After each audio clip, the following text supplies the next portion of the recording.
Hello friends, यह CSS का first video है और आज से हम स्टार्ट कर रहे हैं CSS। और इस वीडियो में हम जानेंगे CSS का इंट्रोडक्शन कि CSS क्या है और इसका इस्तेमाल हम किस लिए करते हैं। और इससे पहले हमने HTML को कंप्लीट किया कि HTML क्या होती है और इसका इस्तेमाल हम किस लिए करते हैं। अगर आप लोग CSS सीख रहे हो तो CSS सीखने से पहले आप लोग HTML की जो भी सीरीज हमने अपलोड की है उस सीरीज को पूरा ज़रूर कंप्लीट कीजिएगा, तब आप लोगों को CSS अच्छे से समझ में आएगी। क्योंकि जो हमारी CSS लैंग्वेज होती है इसका यूज हम HTML के साथ ही करते हैं, इसीलिए आप लोगों को CSS सीखने से पहले HTML ज़रूर सीखनी चाहिए। तो चलिए हम अपने वीडियो को शुरू करते हैं और इस वीडियो में हम जानेंगे CSS का इंट्रोडक्शन, यानी कि CSS का परिचय देखेंगे। CSS क्या होती है, इसका इस्तेमाल हम किस लिए करते हैं। तो चलिए हम अपने वीडियो को शुरू करते हैं और सबसे पहले जानते हैं CSS इंट्रोडक्शन कि CSS क्या होती है और इसका इस्तेमाल क्यों करते हैं। What is CSS? CSS क्या है? अगर हम बात करें CSS की तो जो CSS है, CSS का फुल फॉर्म होता है cascading style sheet. CSS stands for cascading style sheet. CSS का फुल फॉर्म होता है कैस्केडिंग स्टाइल शीट।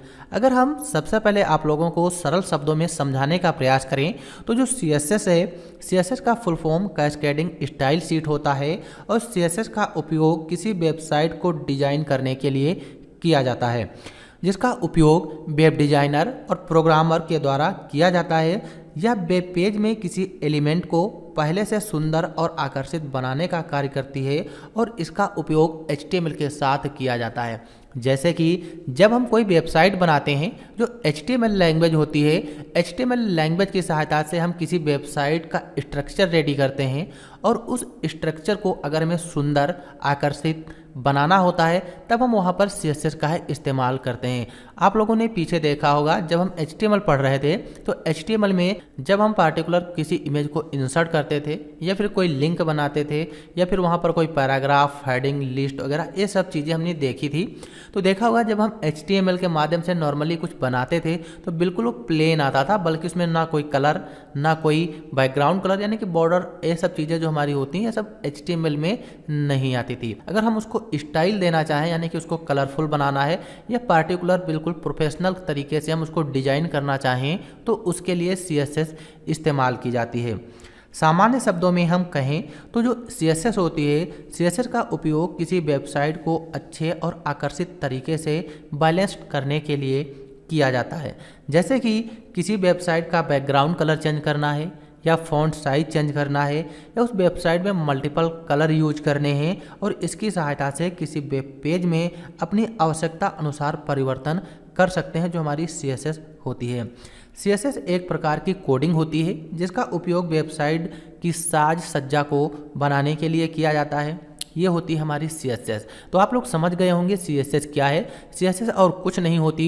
CSS का इस्तेमाल हम अपने वेबसाइट को सजावट करने के लिए करते हैं, या फिर हम कह सकते हैं CSS का इस्तेमाल हम अपने वेबसाइट को डिजाइन देने के लिए करते हैं कि हमारी वेबसाइट किस तरीके से दिखाई देनी चाहिए।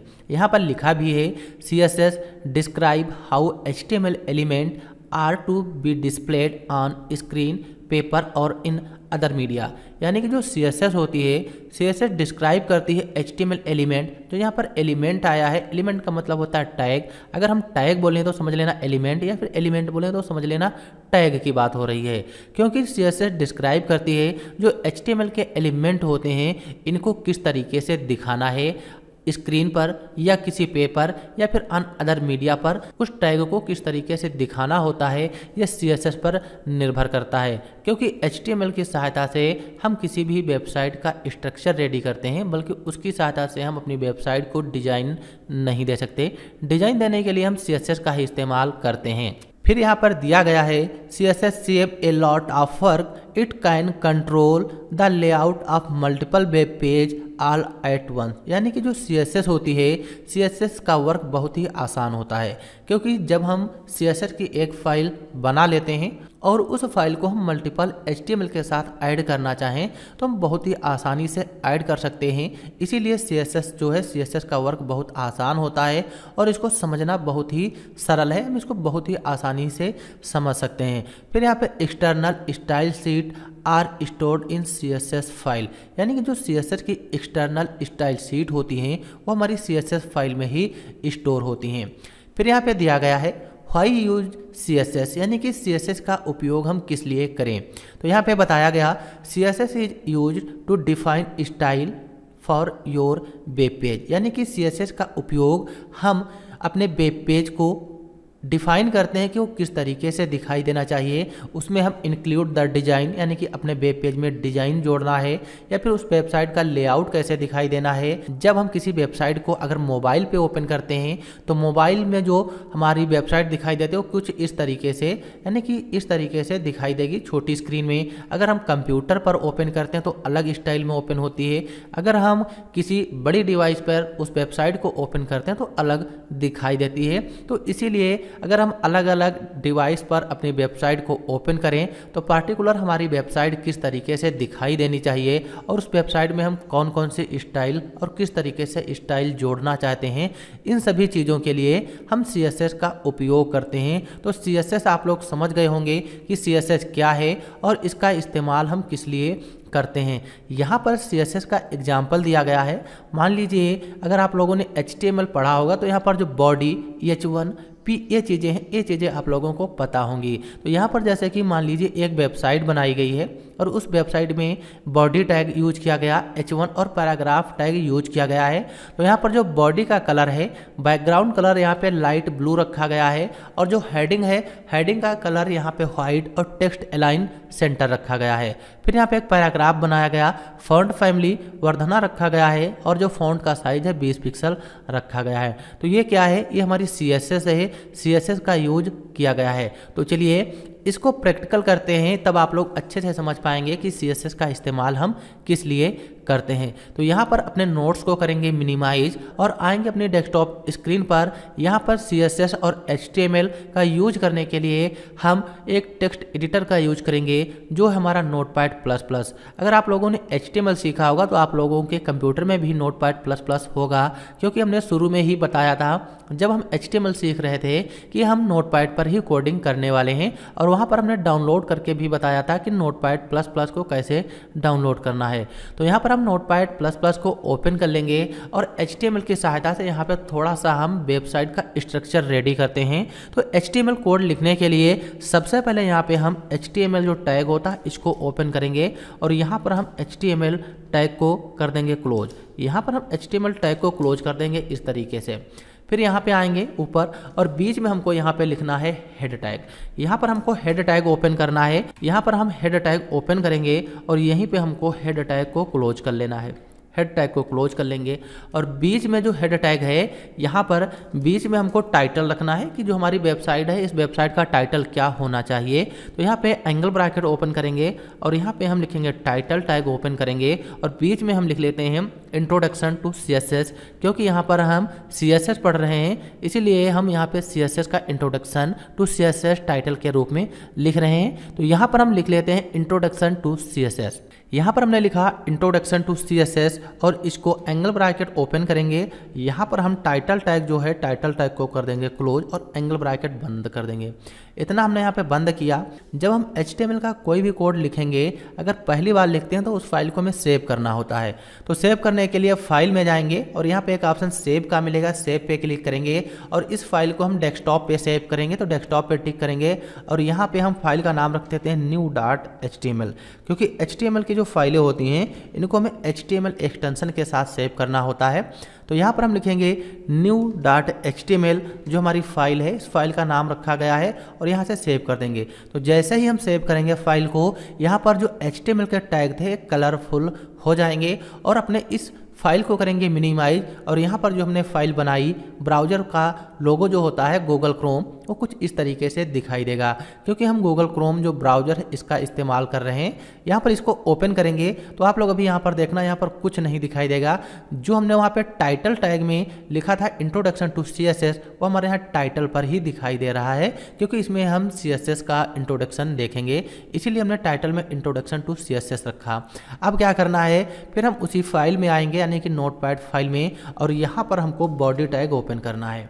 तो तो यहाँ पर हम बॉडी टैग ओपन करेंगे, क्योंकि जब हम HTML की कोडिंग करते हैं तो बॉडी टैग के अंदर जो भी चीज़ें होती हैं वही हमारी वेब ब्राउज़र पर दिखाई देती हैं। हमने बॉडी टैग ओपन किया और यहाँ पे बॉडी टैग को क्लोज कर दिया। बॉडी टैग को ओपन किया, बॉडी टैग को क्लोज किया और यहाँ पर हम एक हेडिंग बना लेते हैं। तो हेडिंग हम H1 नाम की हेडिंग बनाएंगे जो सबसे बड़ी होती है और यहाँ पे हम टाइप करेंगे वेलकम टू UPCISS प्राइम। यहाँ पे हम welcome to UPCISS prime type कर लेंगे। फिर हम यहाँ पे आएंगे, एंगल ब्रैकेट लगाएंगे, ब्रैकेट बंद कर देंगे और यहाँ पे हम हेडिंग टैग को क्लोज कर देंगे और यहाँ पे उसके नीचे एक हम पैराग्राफ भी लिख लेते हैं। तो पैराग्राफ लिखने के लिए P टैग होता है, P टैग लिखेंगे। एग्जाम्पल के लिए यहाँ पे हम कुछ भी पैराग्राफ में लिख देते हैं ताकि आप लोगों को अच्छे से समझ में आए। अगर यहाँ पे हम थोड़ी देर के लिए जब पैराग्राफ लिखेंगे तो बहुत अधिक समय लगेगा। यहाँ पर केवल हम आप लोगों को अलग अलग टैग और CSS यहाँ पे समझाना है, इसीलिए हम नॉर्मली ऐसे ही पैराग्राफ लिख रहे हैं। तो यहाँ पर हमने क्या किया, बॉडी टैग ओपन किया, बॉडी टैग क्लोज किया और यहाँ पर हमने एक पैराग्राफ लिखा वेलकम टू UPCISS प्राइम और यहाँ पर हमने एक हेडिंग लिखी वेलकम टू UPCISS प्राइम जो H1 है, सबसे बड़ी हेडिंग होती है। और यहाँ पे हमने एक पैराग्राफ लिखा, पैराग्राफ हमने यहाँ पे एक लिख दिया। फिर क्या करेंगे, फाइल को हमने पहले ही सेव कर लिया था, लेकिन ध्यान रहे जब हम HTML की फाइल में कुछ भी बदलाव करते हैं या फिर बाद में कुछ ऐड करते हैं तो उस फाइल को मैं एक बार Ctrl+S प्रेस कर देंगे, वो फाइल ऑटोमेटिक सेव हो जाएगी। और आएंगे ब्राउजर में और इसको यहाँ से करेंगे रिफ्रेश। तो जैसे ही हमने यहाँ पे रिफ्रेश किया, आप लोग यहाँ पर देख पा रहे होंगे वेलकम टू UPCISS प्राइम लिखा हुआ है और यहाँ पर एक पैराग्राफ लिखा हुआ है। जो यहाँ पर लिखा हुआ है ये HTML के माध्यम से लिखा गया और यहाँ पर CSS का यूज भी नहीं किया गया है, इसीलिए जो भी कोड यहाँ पर दिखाई दे रहा है बिल्कुल कोड हमारा प्लेन है, यहाँ पर कोई भी स्टाइल नहीं दिखाई दे रही है। अगर यहाँ पर हम नोट्स में चलते हैं, यहाँ पर दिया गया है body background colour light blue. तो जो body background colour light blue दिया गया है, जो यहाँ पर बॉडी का कलर सेट किया गया है बैकग्राउंड कलर, जब हम बैकग्राउंड कलर बॉडी का सेट करेंगे तो जो पेज है यानी कि जो वेबसाइट है, इस वेबसाइट का पूरा पेज का कलर लाइट ब्लू हो जाएगा। तो इसका इस्तेमाल कैसे करना है, तो यहाँ पर जो हमारी CSS लिखी गई है, इस CSS का इस्तेमाल हम करेंगे हेड सेक्शन में। जो हमने यहाँ पे Notepad++ में कोडिंग की है, डायरेक्ट अगर हम CSS का इस्तेमाल करेंगे तो हेड सेक्शन में करेंगे और इसका हम यूज आगे देखेंगे भी कि CSS हमारी कितने प्रकार की होती है, इसको हम कितने तरीके से और कहाँ कहाँ पर यूज कर सकते हैं। लेकिन अभी के लिए जो भी हम CSS यहाँ पे इस्तेमाल करेंगे, ये CSS हम हेड सेक्शन में ऐड करेंगे। तो यहाँ पर आएंगे Notepad++ में और यहाँ पे जो हेड सेक्शन है, हेड टैग ओपन हुआ है, यहाँ पे हेड टैग हमारा क्लोज हुआ है।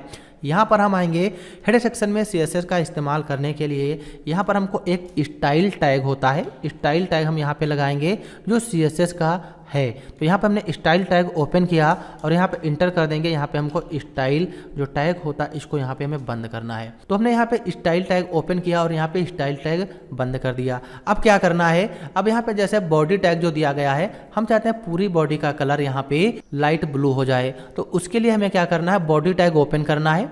यहाँ पे जो बॉडी टैग है, बॉडी टैग सबसे पहले लिखना है, फिर हमें करली ब्रैकेट लगाना है और यहाँ पे करली ब्रैकेट को क्लोज कर देना है। तो आएंगे अपने नोटपैड फाइल में और यहाँ पे जो हमने स्टाइल टैग लगाया है, यहाँ पे हम लिखेंगे बॉडी। यहाँ पे हम बॉडी टैग लगाएंगे और यहाँ पे हम करली ब्रैकेट ओपन करेंगे और यहीं पे करली ब्रैकेट बंद कर लेंगे। और बीच में जैसे कि हम बॉडी का बैकग्राउंड कलर चेंज करना चाहते हैं तो यहाँ पे हम लिखेंगे बैकग्राउंड कलर। यहाँ पर हम बैकग्राउंड कलर लिखेंगे और कॉलन लगाएंगे। अब बैकग्राउंड का कलर जो भी हम रखना चाहें, जैसे कि लाइट ब्लू रखना है तो लाइट ब्लू हम बैकग्राउंड का कलर रखेंगे। तो आएंगे Notepad++ में और यहाँ पे हम लाइट ब्लू जो कलर है इसको यहाँ पे टाइप कर देंगे। तो इस तरीके से हमने बॉडी का कलर चेंज किया और फाइल को सेव करेंगे Ctrl+S से। ब्राउजर में आके इसको रिफ्रेश करेंगे। तो जैसे ही रिफ्रेश किया, आप लोग यहाँ पर देख पा रहे होंगे हमारे पूरे पेज का जो भी कलर था ये बिल्कुल लाइट ब्लू हो जाएगा, क्योंकि हमने यहाँ पे बॉडी टैग के अंदर लाइट ब्लू कलर रख दिया है। ये इसलिए हो रहा है क्योंकि हमने यहाँ पे बॉडी टैग के अंदर रखा। अगर आप लोगों ने HTML सीखा होगा तो ये सारी चीज़ें आप लोगों को अच्छे से समझ में आ जाएंगी। यहाँ पे हमने बॉडी टैग के अंदर बैकग्राउंड कलर लाइट ब्लू रख दिया। अब एग्जाम्पल के लिए जैसे कि यहाँ पे जो H1 दिया गया है और पैराग्राफ दिया गया है, अब H1 की हम कोई भी फॉर्मेटिंग करना चाहें तो यहाँ पे आएंगे, इंटर करेंगे और यहाँ पे हम H1 टैग ओपन करेंगे और यहाँ पे करली ब्रैकेट लगाना है। अब H1 टैग का जो भी हमको कलर करना है, H1 टैग का कलर वाइट करना है और इस टेक्स्ट अलाइन सेंटर कर देना है।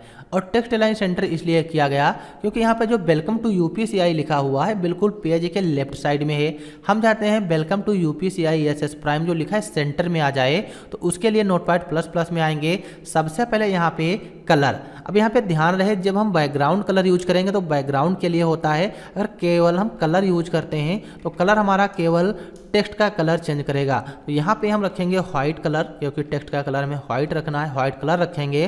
फिर यहीं पे हमको इंटर बटन प्रेस कर देना है, इंटर बटन प्रेस करेंगे।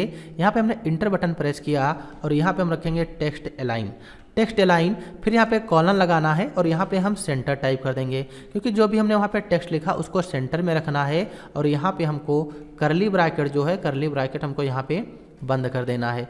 करली ब्रैकेट यहाँ पे इस तरीके से बंद करेंगे। सबसे पहले हमने क्या किया, यहाँ से इंटर कर देते हैं ताकि आप लोग अच्छे से समझ पाएँ। यहाँ पर हमने H1 टैग ओपन किया। अब H1 में जो भी चीज़ें होंगी उसका कलर व्हाइट हो जाएगा और वो टेक्स्ट अलाइन सेंटर में हो जाएगा। फिर हम करेंगे फाइल को सेव, आएंगे ब्राउजर में और इसको यहाँ से कर देंगे रिफ्रेश। तो जैसे ही हमने रिफ्रेश किया आप लोग यहाँ पर देख पा रहे होंगे जो वेलकम टू यूपीसीआई एसएस प्राइम है ये बिल्कुल हमारा सेंटर में आ जाएगा और इसका कलर भी व्हाइट हो जाएगा। अगर हम इसका कलर चेंज करना चाहें, जैसे कि यहाँ पे हमने व्हाइट कलर इसका रखा है, अगर इसका कलर हम यहाँ से रेड करना चाहें तो व्हाइट के जगह पे हम रेड कर देंगे, तो उस हेडिंग का कलर जो भी होगा वो रेड में हो जाएगा। तो यहाँ पे हमने कलर रेड रखा, टेक्स्ट अलाइन सेंटर, और फाइल को सेव करेंगे, ब्राउजर में आएंगे और इसको यहाँ से रिफ्रेश करेंगे। तो जैसे ही रिफ्रेश किया आप लोग यहाँ पर देख पा रहे होंगे वेलकम टू यूपीसीआई रेड कलर का हो जाएगा। अब एग्जांपल के लिए जो हमारा पैराग्राफ लिखा गया है, हम चाहते हैं जो पैराग्राफ लिखा गया है इस पैराग्राफ का फॉन्ट साइज 20 पिक्सल हो जाए और इसकी जो फॉन्ट फैमिली है फॉन्ट फैमिली भी हम चेंज कर दें। तो उसके लिए हमें क्या करना है, आना है नोटपैड फाइल में और यहाँ पे जो हमने हेडिंग टैग ओपन किया है ठीक उसी तरीके से यहाँ पर हमको पैराग्राफ टैग भी ओपन कर लेना है। तो यहाँ पे हम क्या करेंगे, यहाँ पर हम पी टैग लगाएंगे जो पैराग्राफ का है और करली ब्रैकेट लगाएंगे। फिर यहाँ पे हम लिखेंगे फॉन्ट फैमिली, यहाँ पर हम लिखेंगे फॉन्ट फैमिली। फॉन्ट फैमिली अब जो भी रखना चाहें, फॉन्ट फैमिली में बहुत सी चीज़ें आती हैं जैसे टाइम्स न्यू रोमन हो गया, एरियल हो गया और यहाँ पे वर्धाना दी हुई ये भी एक फॉन्ट फैमिली है। अगर हम इसी को रखना चाहें तो आएंगे नोटपैड प्लस प्लस में, यहाँ पे हमने फॉन्ट फैमिली लगाया और यहाँ पे कॉलन ओपन करेंगे और यहाँ पे फॉन्ट फैमिली वर्धाना हम टाइप कर देंगे, फिर इंटर करेंगे। अब यहाँ पे हम जो फॉन्ट साइज है यानी कि जो वहाँ पे टेक्स्ट लिखा है उसका साइज इंक्रीज करना है, तो उसके लिए फॉन्ट साइज एक हमारा प्रॉपर्टी होती है। यहाँ पे हम ओपन करेंगे फॉन्ट साइज कॉलन लगा के, जैसे हम 20 पिक्सल चाहते हैं तो यहाँ पे 20 पिक्सल टाइप करेंगे और यहाँ पे करली ब्रैकेट बंद कर देना है। फिर फाइल को सेव करेंगे, आएंगे ब्राउजर में, इसको जैसे ही रिफ्रेश करेंगे तो यहाँ पर आप लोग देख पा रहे होंगे जो हमारा टेक्स्ट लिखा था इसका साइज भी इंक्रीज हो जाएगा और इसकी स्टाइल भी चेंज हो जाएगी। अब पार्टिकुलर जो पैराग्राफ लिखा है हम चाहते हैं इसको भी सेंटर में लिखना है, तो उसके लिए यहीं पर इसी पैराग्राफ के अंदर जो करली ब्रैकेट है इसी के अंदर हमको यहाँ पे लिखना है टेक्स्ट अलाइन। तो यहाँ पे हम लिखेंगे टेक्स्ट अलाइन कॉलन लगा के यहाँ पे टाइप कर देना है सेंटर। यहाँ पे हमने टेक्स्ट अलाइन सेंटर रखा और फाइल को सेव करेंगे, ब्राउजर में आएंगे और इसको यहाँ से करेंगे रिफ्रेश। तो जैसे ही रिफ्रेश करेंगे तो ये भी चीज़ हमारी यहाँ पे सेंटर में आ जाएगी। तो यहाँ पर आप लोग समझ गए होंगे कि CSS क्या है और इसका इस्तेमाल हम किस लिए करते हैं। फिर नोट्स में यहाँ पे दिया गया है CSS सिंटैक्स। अब CSS सिंटैक्स क्या है, तो CSS सिंटैक्स जैसे कि जब हम CSS का इस्तेमाल करते हैं तो उसमें जो भी चीज़ें हम यूज करते हैं सिंटैक्स के हिसाब से ही रखी जाती हैं। तो सबसे पहले यहाँ पे H1 जो है H1 होता है, ये सेलेक्टर होता है। जब हम क्लास बनाएंगे या फिर किसी टैग का पार्टिकुलर कोई भी स्टाइल चेंज करना हो तो उस टैग का नाम रखेंगे, क्लास आईडी, ये सब चीज़ें जब देखेंगे तब आप लोगों को पता चल जाएगा कि सेलेक्टर क्या होता है। फिर यहाँ पे डिक्लेरेशन दिया गया, डिक्लेरेशन में कलर ब्लू, यानी कि जो हेडिंग है, हेडिंग जो 1 है इसमें जो भी चीज़ें आएंगी उसका कलर ब्लू होना चाहिए। तो जो कलर है, कलर हमारी एक प्रॉपर्टी है और जो ब्लू है एक वैल्यू होती है। फिर यहाँ पे एक दूसरा डिक्लेरेशन दिया गया है जिसमें फॉन्ट साइज 12 पिक्सल रखा गया। तो फॉन्ट साइज क्या है, फॉन्ट साइज एक प्रकार की प्रॉपर्टी है और जो यहाँ पे 12 पिक्सल ये हमारी वैल्यू है। जैसे कि यहाँ पे एक हेडिंग बनाई गई है जिसका कलर व्हाइट है और टेक्स्ट अलाइन सेंटर में है। एग्जाम्पल के लिए जो भी हमने यहाँ पे रखा, जैसे कि हेडिंग में कलर रेड रखा है और टेक्स्ट अलाइन सेंटर रखा है, तो इसको हम इस तरीके से भी लिख सकते हैं या फिर हम यहाँ पे इसको ऐसे लिखेंगे तो ये भी बिल्कुल हमारा सही होगा। अब यहाँ पर आप लोग अच्छे से समझ पा रहे होंगे, जैसे जो H1 है ये हमारा सेलेक्टर कंस्ट्रक्टर है और यहाँ पर एक पूरा ब्लॉक इतना, यहाँ पे इतना एक हमारा ये डिक्लेरेशन है और इस डिक्लेरेशन में जो कलर दिया गया है, कलर हमारा प्रॉपर्टी होगा और यहाँ पे जो रेड है, रेड हमारा वैल्यू है। ठीक इसी तरीके से एक दूसरा डिक्लेरेशन दिया गया है, इसमें टेक्स्ट लाइन प्रॉपर्टी है और सेंटर हमारा क्या है, सेंटर हमारा यहाँ पे एक प्रकार की वैल्यू है। तो आप लोग ये भी समझ गए होंगे कि CSS सिंटैक्स क्या है। जब हम CSS का इस्तेमाल करते हैं तो CSS हमारे बिल्कुल ठीक इसी तरीके से लिखी जाती है, जिसको हमने अभी प्रैक्टिकल भी देखा है और इसको हम अभी इंट्रोडक्शन ही देख रहे हैं ताकि आप लोग अच्छे से समझ पाएँ। फिर यहाँ पे एक और CSS एग्जाम्पल दिया गया है। तो यहाँ पर जो CSS एग्जाम्पल दिया गया है इसको हम अगले वीडियो से स्टार्ट करेंगे कि CSS एग्जाम्पल 1 और CSS एग्जाम्पल 2 क्या है और इसका इस्तेमाल हम किस लिए करते हैं। क्योंकि जब हम CSS सीख रहे हैं तो हमें छोटी छोटी चीज़ें जरूर आनी चाहिए जो मोस्ट इंपॉर्टेंट हैं। और अगले वीडियो से हम स्टार्ट करेंगे CSS एग्जाम्पल और इस वीडियो में हम CSS सिंटैक्स तक ही रखते हैं कि CSS सिंटैक्स क्या है। तो चलिए हम मिलते हैं अगले वीडियो में। वीडियो देखने के लिए आप लोगों का बहुत बहुत धन्यवाद। Thanks for this watching video.